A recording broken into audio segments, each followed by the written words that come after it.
మరో 2 రోజుల్లో కొత్త ఆర్థిక సంవత్సరం రాబోతోంది. కొత్త ఫైనాన్షియల్ ఇయర్లో మార్పులు సహజం. అయితే అవి మనపై ఎలాంటి ప్రభావం చూపుతున్నాయి? ఇన్కమ్ ట్యాక్స్ పెరుగుతుందా? ఉద్యోగుల టేక్ హోమ్ తగ్గుతోందా? పాన్ కార్డ్ సంగతి ఏంటి? ఏప్రిల్ 1 నుంచి దేశవ్యాప్తంగా భారీ మార్పులు జరగబోతున్నాయి. కొత్త ఆర్థిక సంవత్సరంలో కొత్త మార్పులు రాబోతున్నాయి. ఇందులో ముఖ్యమైనది కొత్త ఆదాయపు పన్ను చట్టం. ఇది ఏప్రిల్ 1 నుంచి అమల్లోకి రానుంది. 1961 చట్టం స్థానంలో దీన్ని తీసుకొచ్చింది కేంద్రం.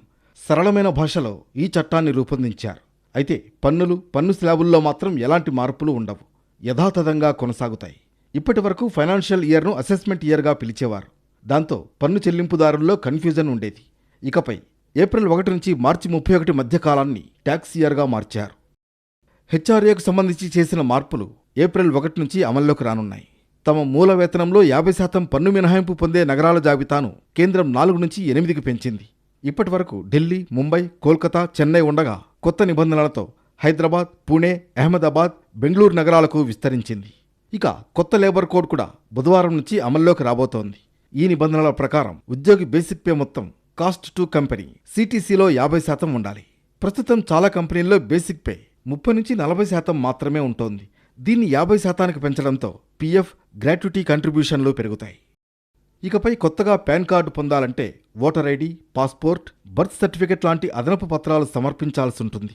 ఇంతకుముందు పాన్ కార్డు పొందాలంటే ఆధార్ సమర్పిస్తే సరిపోయేది. ఇటు బ్యాంకుల్లో పాన్ కార్డు ఆధారిత నిబంధనలు కూడా మారనున్నాయి. సామాన్యులు, చిరు వ్యాపారులకు లాభం చేకూరేలా కేంద్రం కొన్ని మార్పులు చేసింది. ప్రస్తుతం బ్యాంకుల్లో ఒక రోజుకు 50,000 విత్డ్రా చేసినా, డిపాజిట్ చేసినా పాన్ కార్డు ఇవ్వాల్సి ఉంటుంది.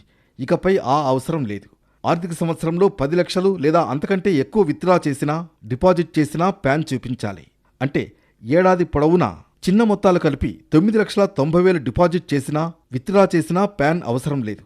ఇళ్లు, స్థలాల కొనుగోలు, అమ్మకం, బహుమతి లేదా ఉమ్మడి డెవలప్మెంట్ ఒప్పందాల విషయంలో లావాదేవీ విలువ 20 లక్షలు దాటితే ఇకపై పాన్ తప్పనిసరి.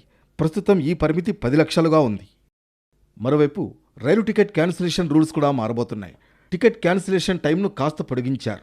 ప్రస్తుతం ప్రయాణానికి 4 గంటల ముందు టికెట్ను క్యాన్సిల్ చేస్తే ఎలాంటి రీఫండ్ రాదు. ఆ సమయాన్ని 8 గంటలకు పెంచారు.